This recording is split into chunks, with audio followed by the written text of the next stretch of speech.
Wasummiyat ay hazihil buq'atu bidzalika litaqattu'i juludi aqdamis sahabati fiha, dan dinamakan tempat ini dengan nama tersebut, yaitu namanya Zatur Riqa. Jadi yang kemarin tuh Bapak Saudara, ya Nabi melakukan sholat khaufnya itu di satu tempat namanya Zatur Riqa. Ya, namanya apa? Zatur Riqa. Kenapa disebut dengan Zatur Riqa? Ini alasannya. Karena kulit-kulit telapak kaki para sahabat pada lecet, ya, pada melepuh. Jadi saat itu panas. Banyak yang memang tidak menggunakan sepatu, ya, sehingga mereka perang dalam situasi kondisi kakinya pada lecet. Begitu. Itu di padang pasir yang sangat panas, ya, sehingga kaki-kaki telapak kaki sahabat itu pada terluka. Itu namanya taqattu, ya, jadi pada lecet, ya, telapak kaki sahabat di tempat tersebut. Pakanu, ya, yalupuna alaihal khiraqa, lalu mereka para sahabat menambalnya dengan apa? Dengan kain-kain. Jadi ditambelin. Makanya disebut Zatur Riqa, macam-macam tuh. Ya, ditambel-tambel. Jadi zaman dahulu belum ada obat-obat seperti ada, ya, semacam Santoplas, Handiplas, belum ada tuh. Cuma pakai apa? Pakai kain-kain yang sudah sobek-sobek ditambelin, ya, telapak kakinya, ya, ditambelin. Banyak itu.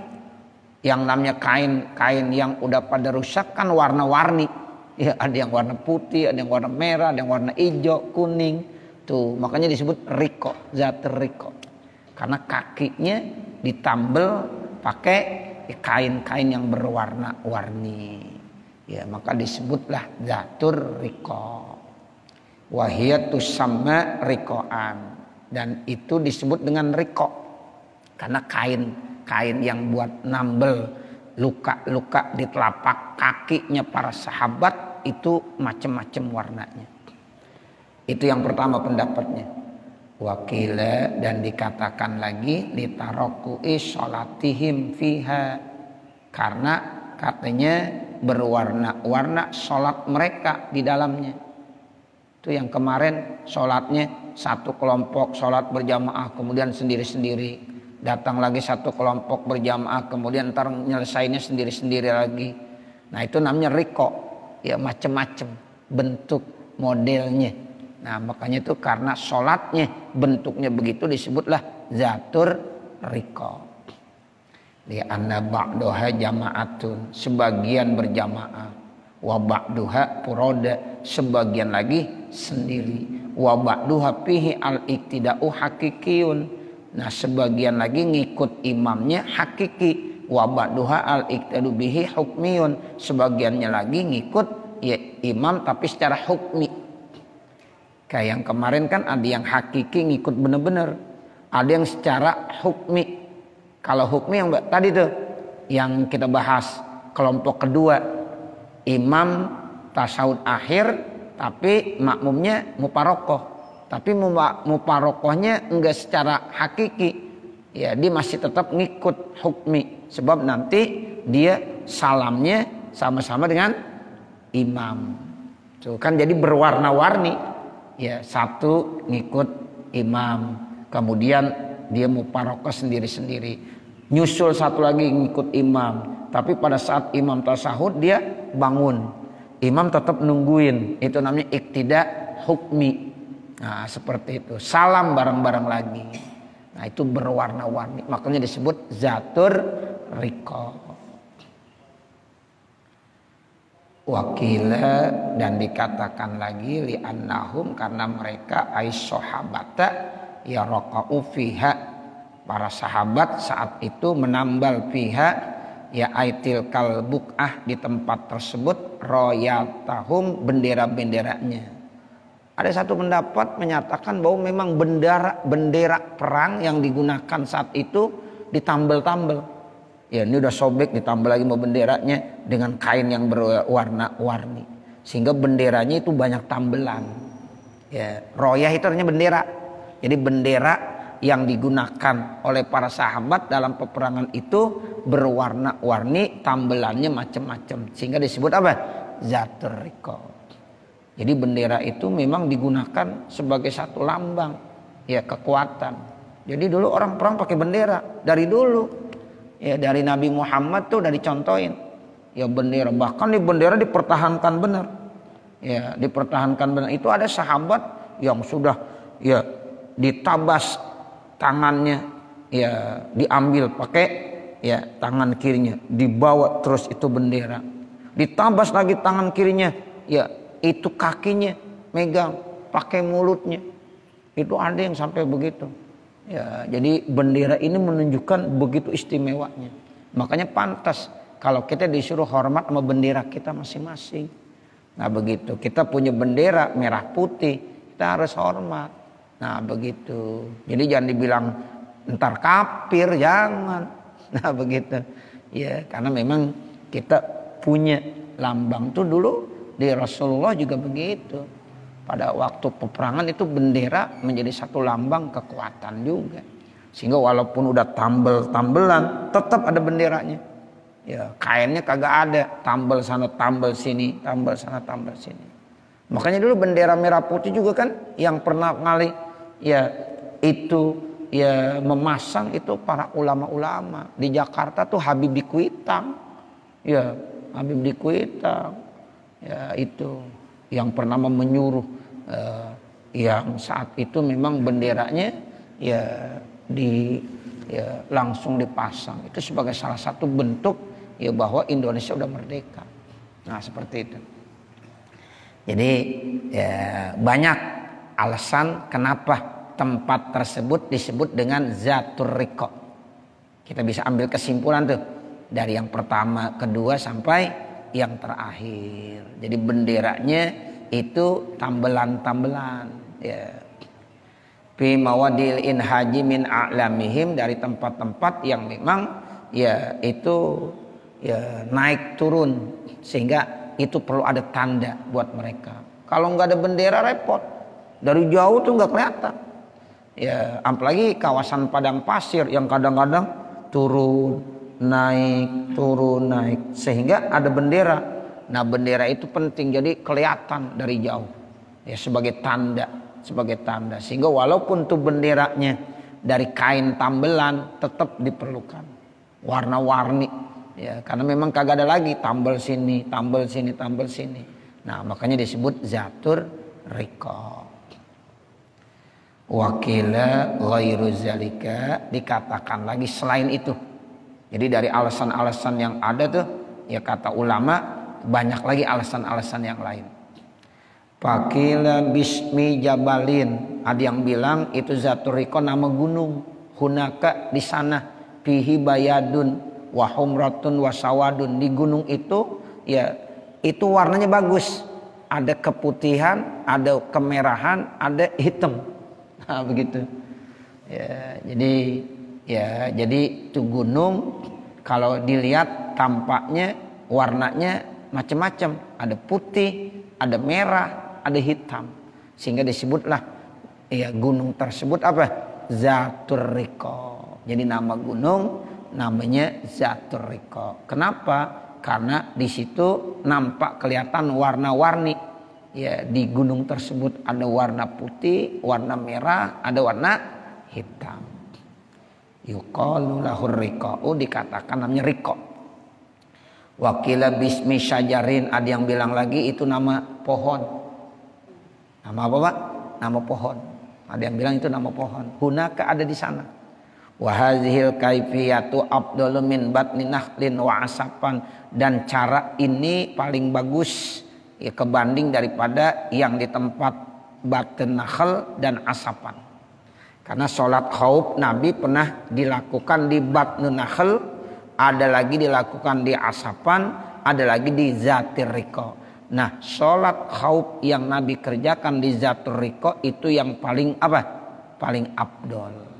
Yang modelnya tadi tuh, ya kalau bangsa 2 rakaat, yang 1 rakaat ngikut imam, ya kemudian nanti rakaat kedua dia muparokoh, menyempurnakan sendiri. Kemudian imam nunggu ya kelompok yang kedua. Kelompok yang kedua sholat bersama imam di rakaat yang kedua. Pada saat imam tasyahud akhir ya kelompok yang kedua menyempurnakan karena kurang 1 rakaat. Nah kemudian salamnya bareng-bareng sama imam. Jadi kelompok pertama takbiratul ihramnya bareng sama imam. Kemudian dia muparokoh, dia nanti menyelesaikannya sendiri. Kelompok yang kedua, nah dia nanti ya sholatnya pada rakaat yang kedua. Kemudian dia muparokoh pada saat imam lagi tasyahud akhir. Kemudian nanti ditungguin sama imam sehingga kelompok yang kedua nanti salamnya bersama-sama dengan imam. Kenapa warna-warni ya? Nah itu sholatnya warna-warni. Itu disebut dengan zatur riqah. Dan tempat ini adalah yang paling bagus. Model cara ini adalah model dan cara yang terbagus. Wa'adalu dan yang paling adil ya li anaha akhaffu karena itu juga yang paling ringan. Wa'adalu dan yang paling adil seimbang bainat ta'ifataini antara dua kelompok karena memang dibagi menjadi dua kelompok. Kelompok pertama menjaga musuh, kelompok yang kedua sholat. Kelompok yang kedua menjaga musuh, kelompok yang pertama sholat. Jadi gantian, adil dan ringan, enggak susah. Nah itu yang dimaksud alasannya li anha akhafu wa'adal karena itu ringan, lebih adil bainat ta'ifataini di antara dua kelompok tersebut.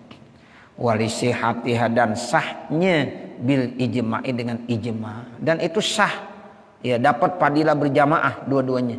Kelompok pertama dapat 27 derajat, kelompok yang pertama juga dapat 27 derajat karena ijma' itu sepakat ulama sah sholatnya. Itu yang bangsa sunaiyah, bangsa 2 rakaat. Contohnya apa? Sholat subuh. Nah sementara nanti kan ada sholat maghrib. Sementara ada sholat yang bangsa 4 rakaat. Nah bagaimana kalau yang model 3 rakaat, model 4 rakaat, sholat maghrib dengan sholat isya, zuhur, asar. Nah di sini dijelasin. Fa in sholla, kalau seandainya dia sholat maghrib bihazil kaifiyati sama caranya begini juga. Kalau sholat maghrib ya modelnya caranya begini. Bagaimana caranya? Maksudnya fayusalli bi firqatin, maka sholat firqah satu kelompok rakaataini 2 rakaat. Jadi kelompok yang pertama sholat sama imam 2 rakaat. Ya, kelompok yang kedua menjagain musuh. Nah kelompok yang pertama sholat usolli pada maghribi salasa rakaatin mustaqbil qiblati adaan makmuman lillahi ta'ala. Sholat bersama dengan imam takbiratul ihramnya bareng. Rakaat pertama bareng, rakaat kedua bareng. Itu namanya 2 rakaat. Nah entar ya rakaat keduanya dia muparokoh. Ya muparokoh. Pada saat yang bagus saat imamnya lagi berdiri di rakaat kedua. Ya, masuk rakaat ketiga berarti kan? Ya, imamnya tetap berdiri nunggu kelompok yang kedua. Nah, ini kelompok pertama nanti tinggal 1 rakaat muparokoh. Ya, Pak ya, muparokoh. Nanti disalam. Salam kembali jaga musuh. Nah, kelompok yang lagi jaga musuh masuk ke barisan sholat. Ya, berarti yang kedua sholatnya ngikut imamnya hanya 1 rakaat. Nanti pada imam lagi tasyahud akhir dia nambahin berapa? 2 rakaat. Nah 2 rakaat nanti salamnya tetap bareng sama imam. Paham ya? Ya hampir sama dengan sholat 2 rakaat. Ya cuma untuk sholat yang 3 rakaat yang paling bagus ya kelompok yang pertama ikutnya 2 rakaat. Yang 1 rakaat muparokoh. Nah kemudian imam nungguin ya untuk bersama sholat dengan ya kelompok yang kedua. Nanti kelompok yang kedua ngikutnya 1 rakaat. Nah kemudian kurangnya 2 rakaat dia menyempurnakan sendiri. Sementara imam nunggunya pada saat lagi tasyahud akhir. Sehingga nanti salamnya tetap bersama-sama dengan imam. Sama tuh ya. Itu yang bentuknya yang 3. Jadi kalau bentuk yang ketiga ya seperti itu. wa faraqathu, kemudian firqah yang pertama itu nanti mufaraqah, ya, mufaraqah.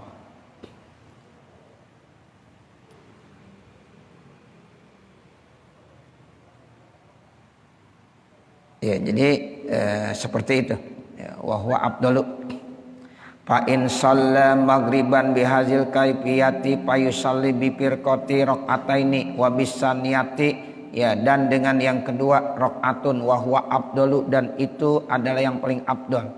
Jadi kelompok yang pertama salat bersama dengan imam 2 rakaat, sementara kelompok yang kedua salat bersama imam berapa rakaat? 1 rakaat. Itu yang paling afdal. Min aksihi, kebanding daripada dibalik.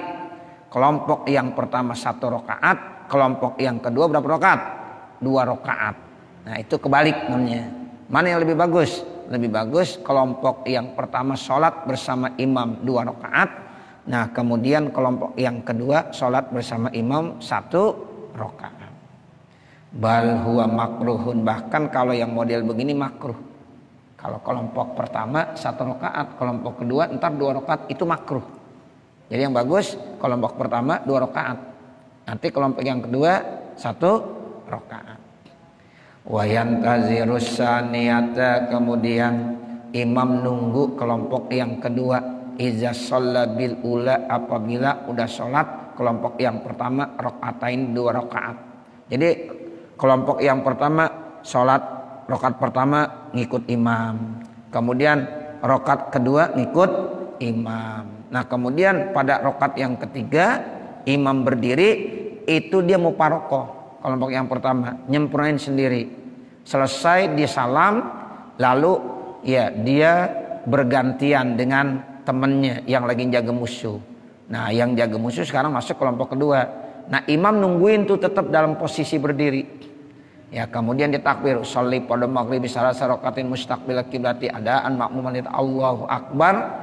Nah, bareng-bareng sampai imam tasawuf akhir ngikutin. Ya, pada saat tasawuf akhir, ya, lalu kelompok yang kedua ini nambahin 2 rakaat. Nanti salamnya bareng-bareng sama imam. Jadi imam nunggu juga di tasawuf akhir. Ya, begitu ya. Ya, sehingga ini yang paling bagus modelnya. Jadi nunggunya di mana? Fi julusi tasyahudil awali, dalam duduk tasyahud awal. Au qiyamis salisati, atau pada saat berdiri yang ketiga. Jadi ini ada 2 model. Imam nunggu boleh pada tasyahud yang pertama, boleh juga nunggu pada saat berdiri rakaat yang ketiga. Tapi yang paling bagus berdiri pada rakaat yang ketiga, nunggu ya kelompok yang kedua lebih bagus. Nah, begitu. Jadi ketika kelompok yang kedua udah datang, ya posisi imam lagi berdiri di rakaat yang ketiga, itu yang paling bagus. Nah, nanti ya dia selesai ngikut pada rakaat pertama, nanti imam nunggu yang kedua. Nunggu yang keduanya pada saat lagi kapan? Lagi tasyahud akhir. Sehingga nanti bisa salam bersama-sama dengan kelompok yang kedua. Jadi wantizaruha fil qiyami afdalu, menunggu ya kelompok yang kedua yang gantian tuh dengan kelompok yang pertama pada saat imam lagi berdiri, afdalu minhu, lebih afdal daripadanya, fit tasahudi, kebanding pada tasawuf awal, libinaihi ala tatwil, karena saat berdiri itu boleh lama. Kita kalau diri lama boleh nggak? Bagus, nggak apa-apa. 1 jam boleh. Nah, begitu. Tapi kalau tasawuf awal kan binaan ala taksir, betul nggak? Iya. Kalau kita tasawuf awal itu jangan lama-lama. Makanya sunnahnya bacanya Allahumma sholli ala sayyidina Muhammad, langsung bangun. Nggak usah wa ala ali. Jadi saudara kalau lagi sholat saat tasawuf awal itu binaan ala taksir, jadi singkat. At-tahiyatul mubarakatus shalawatut thayyibatulillah. Assalamu alayka ayuhan nabi wa rahmatullahi wa barakatuh. Assalamu alayna wa ala ibadillahi sholihin. Ashhadu an la ilaha illallah wa ashhadu anna muhammadar rasulullah. Allahumma sholli ala sayyidina Muhammad. Udah sampai situ aja. Langsung bangun. Allahu Akbar. Makanya imam nunggu kelompok yang kedua bukan saat lagi tasawuf awal, tapi pada saat rakaat ketiga saat berdiri. Allahu Akbar. Nah berdiri. Nih kelompok yang pertama belum selesai itu sholat, ditungguin dulu kan mau parokoh dia. Udah selesai gantian. Yang lagi jaga musuh masuk sholat, yang udah rapi sholat menjaga musuh. Nah sambil nunggu diri aja baca-bacaan, jangan diem aja. Baca Fatihah udah selesai, baca surah lagi nggak apa-apa baca surah, jangan diem aja. Nah begitu sampai dah kelompok yang kedua jadi makmum. Usolli pada maghribi salasa rakaatin mustaqbil kiblat. Dia kita tungguin dia baca selesai baca Fatihah dulu. Udah selesai baru kita ruku. Imam tuh ruku, i'tidal, sujud, duduk, sujud, tasyahud akhir. Nah imam tasyahud akhir nih kelompok yang kedua yang jadi makmum ngapain? Muparoko tapi hukmi. Ya dia tetap iktidak hukmi karena ditungguin tetap. Ya dia langsung di rakaat kedua kan? Baru rakaat kedua. Rakaat kedua nanti tasyahud awal. Habis tasyahud awal bangun lagi. Ya, rakaat ketiga itu imam diri tasyahud aja tuh nungguin aja. Nah, sampai selesai udah tasyahud ya tinggal salam bareng. Assalamualaikum warahmatullahi. Assalamualaikum warahmatullahi. Begitu. Ya. Jadi itu bagus. Karena memang kelompok yang kedua ngikut imamnya cuma 1 rakaat. Nambahinnya 2 rakaat ditungguin sama siapa? Sama imam. Posisinya imam lagi tasyahud akhir. Paham nggak? Paham ya? Iya. Iya. Pokoknya waktu tasyahud terus aja baca. Jangan bengong, jangan diem. Ya, silahkan baca. Sama seperti lagi nunggu lagi diri, baca. Cuma kalau berdiri baca Quran.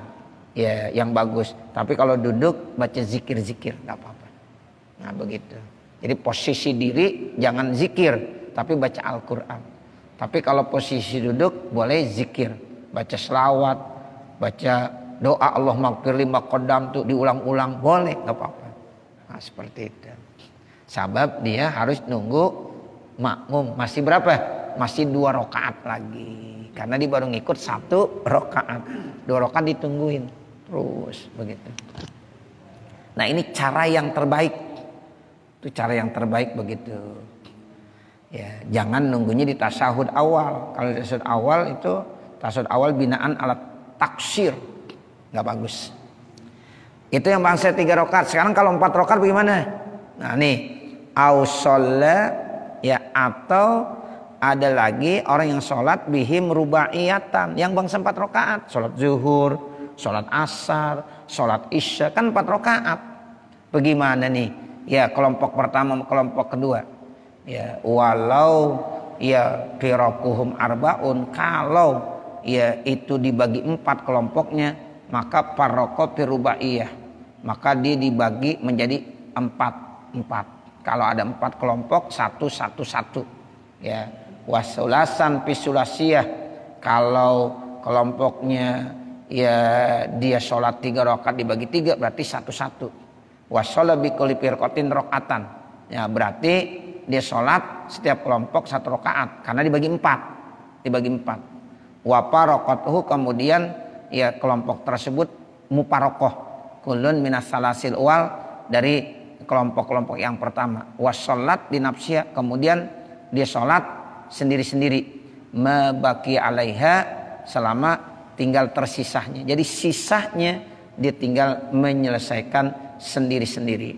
Wa huwa muntazirun, sementara imamnya nunggu piraghaha sampai selesainya. Wa maji'ul ukhra, kemudian datang kelompok yang terakhir fil qiyami, yaitu saat lagi berdiri. Summa taji'ur rabi'ah, kemudian datang kelompok yang keempat, payusalli biha rakaatan, dia sholat kan 1 rakaat bersama imam. Nah nambahnya tinggal 3 rakaat. Wa ta'ti bil baqi, kemudian itu kelompok yang keempat, nanti dia nambahin sisahnya. Wa huwa muntazirun laha, kemudian ya dia menunggu laha kepadanya. Ya fit tasahudi pada saat lagi tasahud seperti itu.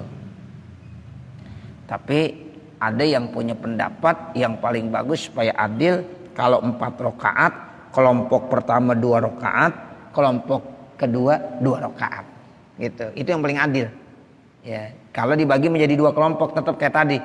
Ya, jadi kelompok pertama sholat bersama ya imam yang sholatnya 4 rakaat, yaitu 2 rakaat. Sisanya dia ya muparokoh. Kemudian masuk kelompok yang kedua, ya dia ngikut imam yaitu 2 rakaat. Sisanya dinyusul atau dia menyempurnakan sendiri. Nanti ditunggu saat imam lagi tasawuf akhir, sehingga nanti salam bersama-sama dengan imam. Itu yang paling gampang. Kalau sholat maghrib, kelompok yang pertama 2 rakaat, kelompok yang kedua 1 rakaat, sisanya nambahin sendiri tapi ditunggu sama imam salamnya.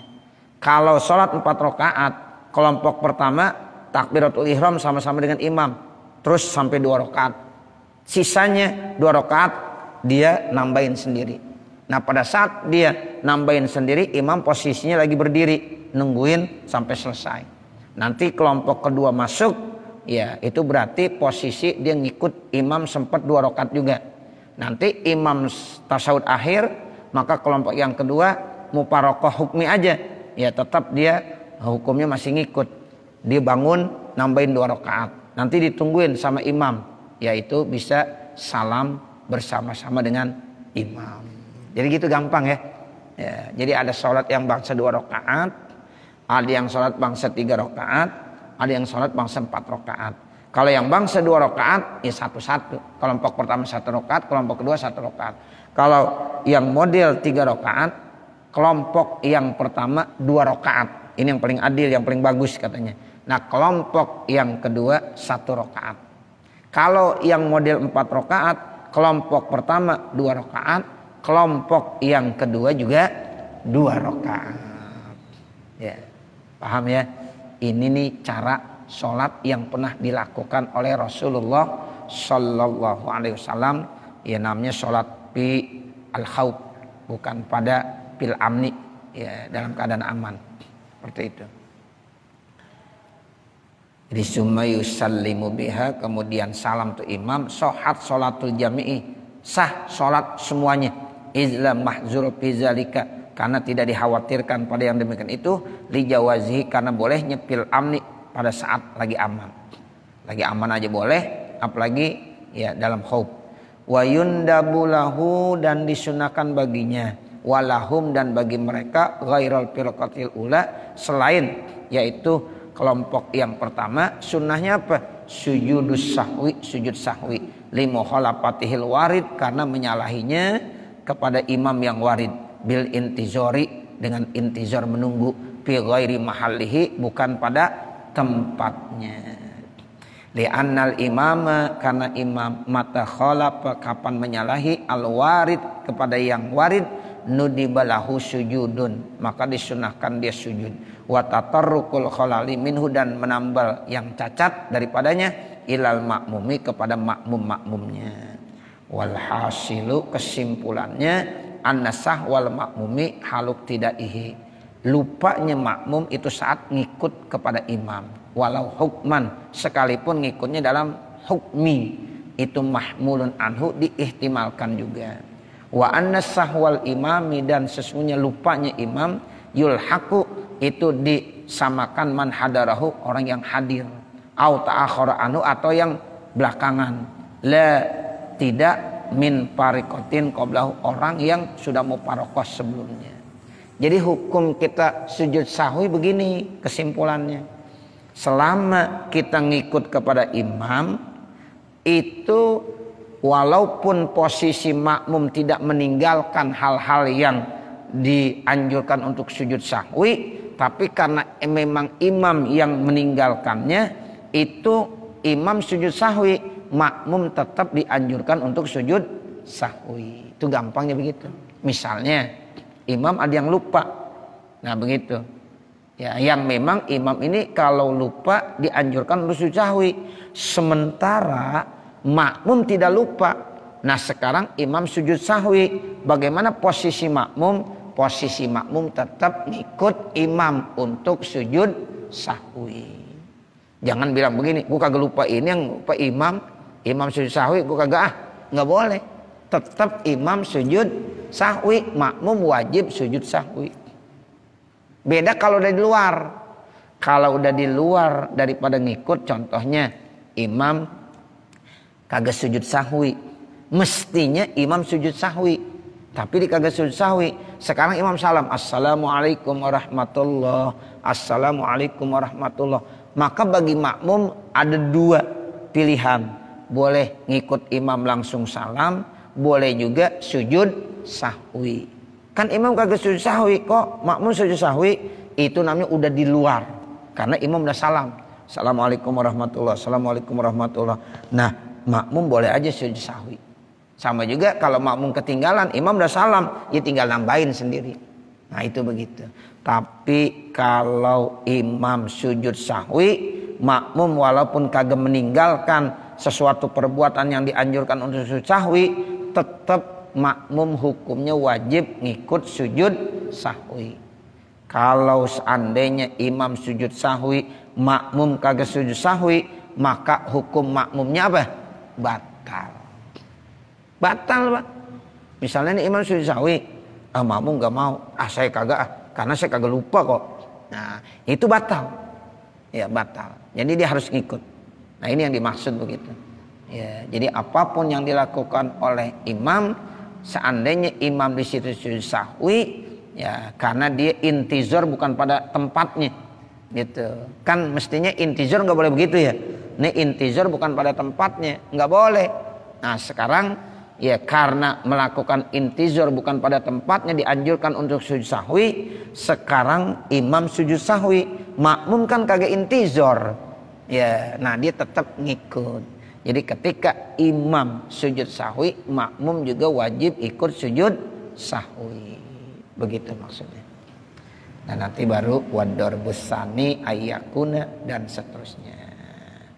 Wassallallahu ala sayyidina Muhammadin wa ala alihi wa sahbihi wasallam. Walhamdulillahi rabbil alamin. Al-Fatihah.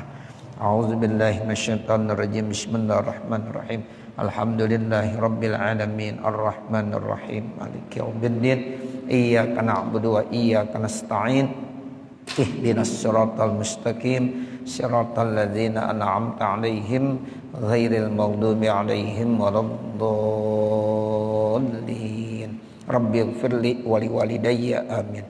Bismillahirrahmanirrahim. Alhamdulillahi rabbil alamin hamdan yuwaffi ni'amahu wa yukafi mazidah. Ya Rabbana lakal hamdu wa lakas syukur kami yanbaghi li jalali wajhikal karim wa li 'azimi sultanik. Subhanaka la nuhsi tsana'an 'alaika kama asnaita 'ala nafsik wa lakal hamdu hatta tarda. Allahumma shalli 'ala sayyidina Muhammad wa 'ala ali sayyidina Muhammad. Allahumma inna nas'aluka ridhaka wal jannah wa na'udzubika min sakhatika wan nar. Allahumma shrah lana sudurana wa yassir lana umurana warham amwatana washfi mardana waqdi hawaijana wahtim bisolihati a'malana birahmatika ya arhamar rahimin. Rabbana atina fid dunya hasanah wa fil akhirati hasanah wa qina adzabannar. Wa sallallahu ala sayyidina Muhammad wa ala alihi washabbihi wasallam walhamdulillahi rabbil alamin. Wassalamualaikum warahmatullahi wabarakatuh.